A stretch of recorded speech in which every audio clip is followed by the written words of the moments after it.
Hello friends, Sharma classes में आप सभी का स्वागत है। लास्ट टाइम मैंने आपको एक क्वेश्चन पे ड्रॉप कर दिया था, या मैंने आपको होमवर्क में दिया हुआ था। क्वेश्चन नंबर 4 हम टाइप फर्स्ट हम स्टार्ट किया था हमने उस दिन। ओके, तो हम इस क्वेश्चन को मैंने आपने दिया ना। ये क्वेश्चन थोड़ा जो फर्स्ट टाइम पढ़ रहे हैं या तैयारी कर रहे हैं, तो ये थोड़ा लेंथी क्वेश्चन है। जब हम एग्जाम में होंगे तो अगर हमने इस टाइप के क्वेश्चन नहीं किए होंगे तो हम एग्जाम में इन क्वेश्चन को नहीं कर पाएंगे वहां पे एग्जाम हॉल में। ओके, तो हमें हर तरीके के क्वेश्चन की प्रैक्टिस जरूर करना है, जिससे हमें वो क्वेश्चन एग्जाम में आए तो मतलब हमें पता होना चाहिए हमने एक बार किया हुआ है उस क्वेश्चन को। चलो देखते हैं ना। सबसे पहले रीड करते हैं क्वेश्चन को। A and B together can do a piece of work in 72 days. B and C together can complete it in 120 days and A and C together in 90 days. A और B किसी काम को मिलके 72 दिन में complete करते हैं। B और सी उसी काम को 120 दिन में कंप्लीट कर रहे हैं।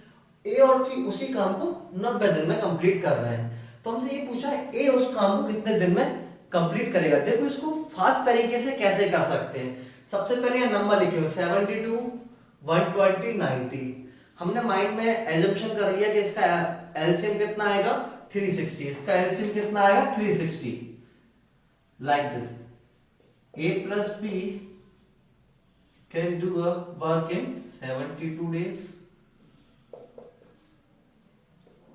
B plus C 120 days. A plus C 90 days. हमें इतना लिखने की जरूरत नहीं थी, वैसे हम सिंपली भी इसको कर सकते थे, क्योंकि मुझे यहाँ एलसीएम पता है इसका कितना होगा 360। जब आप प्रैक्टिस करोगे तो आपको भी एलसीएम लगभग याद हो जाएंगे। ओके, तो हम डायरेक्ट कर सकते हैं 72 360 divide by 72 means 5। A plus B 72 दिन में ये अपना क्या होगा बच्चों टोटल 1 है ना। ए प्लस बी 360 वर्क कर रहा है कितने में 72 डेज में, तो 1 डे में कितना वर्क करेगा 5। ओके, ऐसे ही बी प्लस सी का है 120 डेज में 360 वर्क कर रहा है, मतलब 1 डे में कितना वर्क करेगा 3 वर्क। ए प्लस सी 1 डे में कितना वर्क करेगा 4 वर्क। डिवाइड से आंसर आ जाएगा 10 से 10 कैंसिल, 9 4 जा 36, 10 से 10 कैंसिल, 12 3 जा 36, 72 360, 72 5 जा 360। ओके, ये हम मन में कैलकुलेट पहले ही कर सकते थे, ये चीज मैं पहले ही कर लेता। फिर हमें क्या करना होता है, तीनों को हम ऐड कर देते तो आंसर क्या आएगा डायरेक्ट हमें पता होना चाहिए। स्टेप हमें कम करनी है धीरे धीरे। 2a plus B plus C how much work they do in 1 day 5 plus 3 8, 8 plus 4 12 work in 1 day. Now a plus B plus सी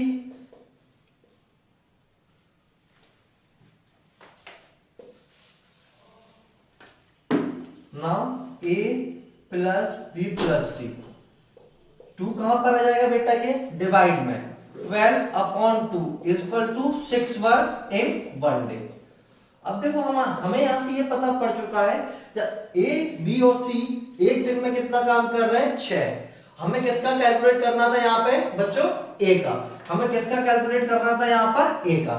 अब देखो सिंपल सी ट्रिक है, ए प्लस बी प्लस सी में से हमें किसको हटाना है बी प्लस सी को। अगर माइनस कर देंगे तो हमारा ए का वर्क कैलकुलेट हो जाएगा। एक बार और सुनते हैं, अगर हम a plus B plus C में से b प्लस सी का 1 डे का वर्क माइनस कर देंगे तो हमारी a की वैल्यू कैलकुलेट हो जाएगी कि a 1 डे में कितना वर्क कंप्लीट कर रहा है, हमारा ये नोटिफाई हो जाएगा।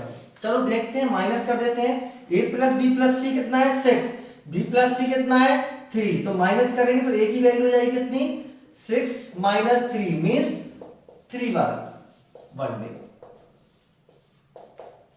क्या आ गया a 1 डे में कितना वर्क करेगा 3। कैसे हमने किया है solve, a plus B plus C में से हमने b प्लस सी का 1 डे का वर्क क्या कर दिया है माइनस कर दिया है। ओके, तो a प्लस बी प्लस सी का 1 डे का वर्क कितना था बच्चों 6।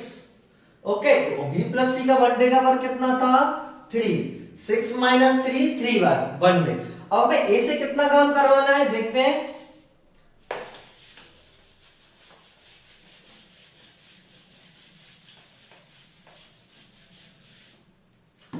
अब देखो ए का 1 डे का वर्क कितना है 3, 3 वर्क कर रहा है, पर हमें वर्क कितना करवाना है 360। तो ए टोटल 360 वर्क कितने डेज में कंप्लीट करेगा, डिवाइड बाय 3, 3 1 जा 3, 3 2 जा 6, 120 डेज लगेंगे ए को इस काम को कंप्लीट करने में। समझ में आया? अगर आपको कोई भी डाउट आ रहा हो तो आप मुझे कमेंट करें। Okay clear? नेक्स्ट क्वेश्चन पर बढ़ते हैं। ये हमारा नेक्स्ट क्वेश्चन है क्वेश्चन नंबर 5। ओके ये भी जो हमने फोर्थ क्वेश्चन किया है उसी के टाइप क्वेश्चन है, तो हम इस टाइप के एक ये लास्ट वाला और प्रैक्टिस कर लेते हैं, हम टाइप थोड़े और आगे बढ़ेंगे इन क्वेश्चन पर। ओके देखें इस क्वेश्चन को करते हैं। A and B can do a piece of work in 12 days, B and C 8 days, and C and A in 6 days. How long would B take to do the same work alone? A और B किसी काम को 12 दिन में करता है, B और C उसी काम को 8 डेज में कंप्लीट कर रहे हैं, C and A उसी काम को 6 डेज में कंप्लीट कर रहे हैं। How long would B take? B अकेला उस काम को कितने दिन में कंप्लीट करेगा, ये हमें उनको बताना है। ओके देखो माइंड में कैसे करेंगे क्वेश्चन। यहाँ पे कितना है 12, यहाँ पर कितना है 8, यहाँ पर कितना है 6, सबसे छोटा नंबर कौन है 6, 6 की टेबल पढ़ेंगे तो 24 तीनों में क्या होगा कॉमन, सबसे छोटा होगा, तो लोएस्ट कॉमन मल्टीपल एलसीएम क्या आ जाएगा बच्चों इसका 24। मतलब 24 से 12 में डिवाइड करेंगे तो आंसर कितना आएगा 12 2 जा 24, 8 3 जा 24 एंड 6 4 जा 24।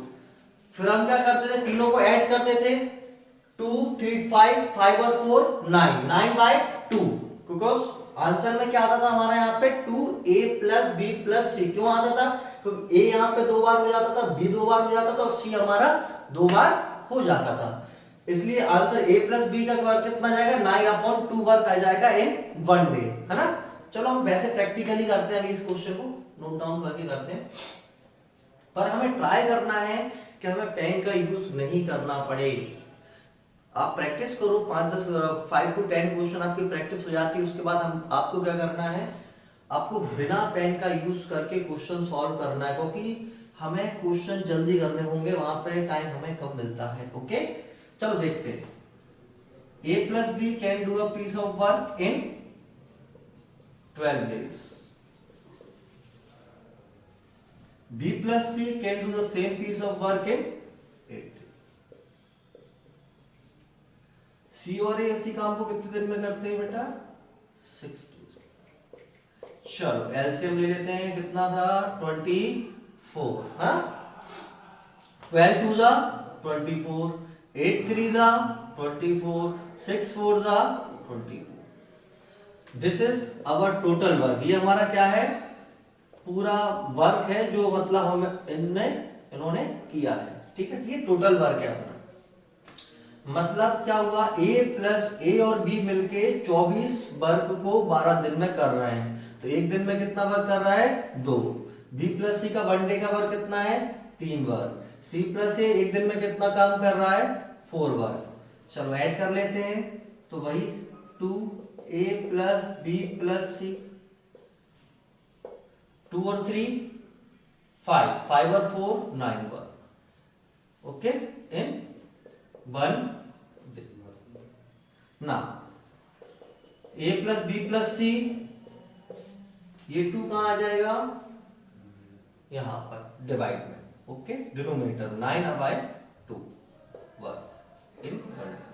हम चाहे तो इसको फ्रैक्शन में भी रहने दे सकते हैं, डेसिमल में भी कन्वर्ट कर सकते हैं, कोई प्रॉब्लम नहीं है। अब देखो उसने हमसे किसका पूछा है बी का, मतलब हमको अकेला इसको यहां रहने देना, इन दोनों को हमें हटा देना।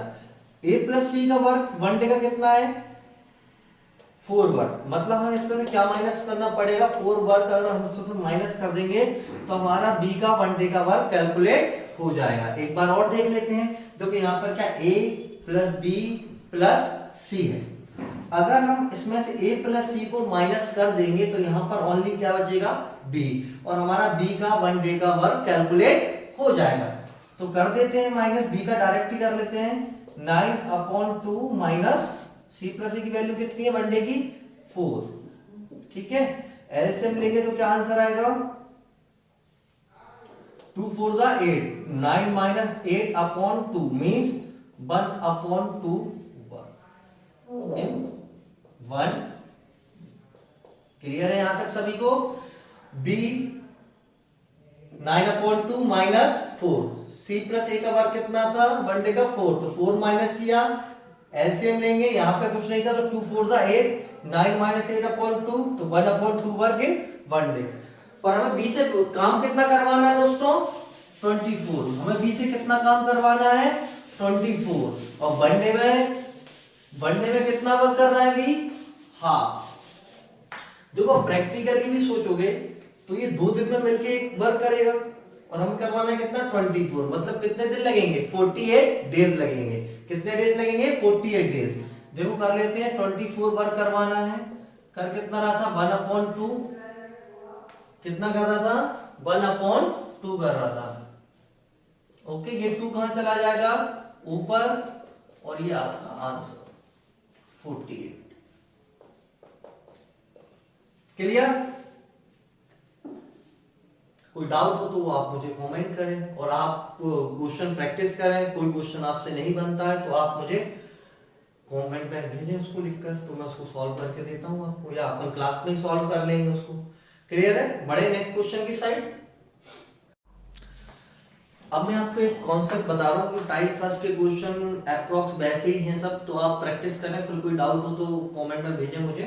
अब मैं आपको एक कॉन्सेप्ट बता रहा हूँ जो आपको जनरली बहुत बार पढ़ाया जाता है या कहीं भी रटाया जाता है। देखते हैं, M1 D1 H1 equals to W1 upon W1, sorry, M2 D2 S2 upon W2। ये कॉन्सेप्ट बहुत इंपॉर्टेंट है, और इससे हमारे बहुत सारे क्वेश्चन एग्जाम में हो जाते हैं। पर हमें ये चीज सोचनी, पर एग्जाम में अगर हम प्रैक्टिस कर रहे होते तो शायद आपको याद रह जाए। कभी कभी क्या होता है, इसमें हमें कंफ्यूजन हो जाती है कि D1 नीचे आएगा या ऊपर आएगा, H1 नीचे होगा या ऊपर होगा, है ना? तो हम इसका रीजन समझ लेते तो आप कभी एग्जाम में कंफ्यूज नहीं होंगे कि D ऊपर आएगा या नीचे आएगा, या H ऊपर होगा या नीचे होगा। तो हम उस कॉन्सेप्ट को थोड़ा क्लियर कर लेते हैं, ऐसा क्यों हो रहा है, देख लेते हैं कॉन्सेप्ट एक बार। मान लो M मेंस है, तो नंबर ऑफ मेंस होगी ना, बहुत सारे आदमी हैं। अब देखो एक चीज सोचना, कोई काम है ना, मान लो, चलो जनरली ऐसे ही टॉपिक से बात कर लेते हैं। एग्जाम्पल देते हैं हम, मैं आपको एग्जाम्पल, हाँ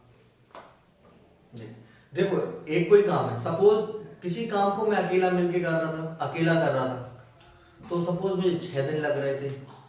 अब आप या मेरा छोटा भाई मेरे साथ मिलके उस काम को करने लगा, हम 2 लोग हो गए। अब वो काम जल्दी होगा या ज्यादा टाइम लगेगा? तो उस काम को हम जल्दी कर लेंगे, क्योंकि अब हम 2 लोग हो गए हैं ना। तो देखो m जो होता है इनवर्सली प्रोपोर्शनल होता है 1/d, मतलब डेज, m फॉर मैन, है ना। अगर ज्यादा लोग होंगे तो दिन कम लगेंगे, लोग कम होंगे तो दिन ज्यादा लगेंगे। किसी काम को 5 लोग मिलकर करते हैं तो टाइम कम लगेगा, उसी काम को अकेला कोई सिंगल इंसान कर रहा है तो उसको टाइम ज्यादा लगेगा। ठीक है, सेकंड देख लेते हैं एच का, सेम वही प्रोसीजर है, सेम वही प्रोसीजर है। ज्यादा लोग होंगे तो कम ओवर्स लगेंगे, कम मेंस होंगे तो ज्यादा ओवर्स, इसलिए इनवर्सली प्रोपोर्शनल होते हैं। अब इनवर्सली प्रोपोर्शनल होते हैं इसलिए तो ये क्या होते हैं, ये डेज यहाँ पे क्या आ जाएगा, यहाँ पे आएगा तो मल्टीप्लाई में आ जाएगा। ऐसे ही सेम इसमें है, m इंटू एच। अब आप कह रहे हो W को, m डायरेक्टली प्रोपोर्शनल टू क्या होता है, वर्क। जितने ज्यादा लोग होंगे उतना ज्यादा वर्क होगा, जितने ज्यादा लोग होंगे उतना ज्यादा वर्क होगा, इसलिए m अपॉन क्या हो जाता है, W हो जाता है। ये W कहाँ जाता है, डायरेक्टली प्रोपोर्शनल की चीज हमेशा किस में आती है, डिनोमिनेटर में। इनवर्सली प्रोपोर्शनल की कोई भी चीज होगी वो किस में आएगी, हमेशा मल्टीप्लाई में। वहां से आपका ये फॉर्मूला बना है। क्योंकि ये ऐसा करते तो ये क्या होता है, कांस्टेंट होता है, ये क्या होगा, कांस्टेंट होगा। ठीक है, ये कॉन्सेप्ट अब आपको समझ में आ गया होगा। एक बार अपन और देख लेते हैं, m1d1h1 upon w1 equal to m2d2h2 upon w2। m के साथ डेज और आवर्स हमेशा मल्टीप्लाई होंगे, क्यों होंगे, तो m डेज के इनवर्सली प्रोपोर्शनल होता है, m आवर्स के इनवर्सली प्रोपोर्शनल होता है। और वर्ग अपॉन में क्यों आता है, क्योंकि m डायरेक्टली प्रोपोर्शनल होता है किसके, वर्ग के। जितने ज्यादा लोग होंगे उतना ज्यादा काम होगा, इसलिए डायरेक्टली प्रोपोर्शनल होता है, क्योंकि वो चीज उसको डायरेक्ट अफेक्ट कर रही है। ओके, चलो इस कॉन्सेप्ट बेस्ड हम कुछ क्वेश्चन देख लेते हैं, एक दो, फिर आगे बढ़ते हैं। ओके, ये हमारा उसी कॉन्सेप्ट पे बेस्ड एक क्वेश्चन है, इसको देखते हैं सॉल्व कैसे करते हैं। ये हमारा आज का लास्ट क्वेश्चन होगा, इसी पे बेसिस पे आपको एक क्वेश्चन और दूंगा जो आपको घर से करके लाना है। ओके, और आपको बहुत सारे क्वेश्चन प्रैक्टिस करना है, आप जितनी ज्यादा प्रैक्टिस करोगे उतने ज्यादा आपके पास डाउट्स भी होंगे। If 5 persons together can make 5 mates in 5 hours, then 10 persons 10 hours will make। 5 person मिलके 5 mates बना रहे हैं 5 hours में, तो हमें ये बताना है उसी का 10 पर्सन 10 hours में कितने mates बना लेंगे, है ना। तो हमें इसमें ये देखना पड़ता है मेंस कौन है, m1d1h1 upon mdh upon w। तो मेंस कितने हैं 5, ये हमारा m हो गया, ये हमारा क्या 5 मेट्स बना रहे हैं ना, तो ये हमारा क्या हो जाएगा w हो जाएगा वर्ग, ये क्या हो जाएंगे आर्स हो जाएंगे। ठीक है, ये हमारा m, ये हमारा r, ये m1 इसको कर देते हैं, इसको m2 कर देते हैं, इसको s2 कर देते हैं, इसको h1 कर लेते हैं, इसको w1 कर देते हैं। ओके, अब देखते हैं वही same formula, m1 d1 h1 upon w equals to m2 d2 s2 upon w। m की वैल्यू कितनी है 5, d इस क्वेश्चन में है ही नहीं क्योंकि यहाँ पे और से बात हो रही है, तो 5 upon 5 equals to m2 10, days की बात हो ही नहीं यहाँ पे, यहाँ आवर्स में बात हो रही है, तो यहाँ पे 10 अपॉन w। बहुत इजी क्वेश्चन है, 5 से 5 cancel, cross w2 equals to 100 upon 5 equals to 20। तो कितनी मिनट्स कंप्लीट कर लेगा 20 मिनट्स कंप्लीट कर लेंगे, 10% 10 आवर्स काम करते हैं। तो ये हमारी आज की क्लास है। मैं आपको नेक्स्ट क्वेश्चन दे रहा हूँ जो आपको घर पे करना, इसी तरह के बहुत सारे क्वेश्चन आपको प्रैक्टिस करना है। जो भी डाउट हो आप मुझे कमेंट सेक्शन में भेजें, तो हम उसको मिलके सॉल्व करते हैं नेक्स्ट क्लास में। चलिए नोट डाउन करें नेक्स्ट क्वेश्चन। ये आपका लास्ट क्वेश्चन है जो आपको करना है वर्क में। If 42 persons consume 144 kg of wheat in 15 days, 15 दिन में 42 लोग 144 kg wheat कंज्यूम कर रहे हैं, then in how many days will 30%, तो कितने दिन में 30% 45 kg wheat कंज्यूम कर लेंगे। ओके, इसके 4 ऑप्शन है, सेम कॉन्सेप्ट है, ट्राई करना है कि हमें पेन का यूज नहीं करना है। Okay, thank you.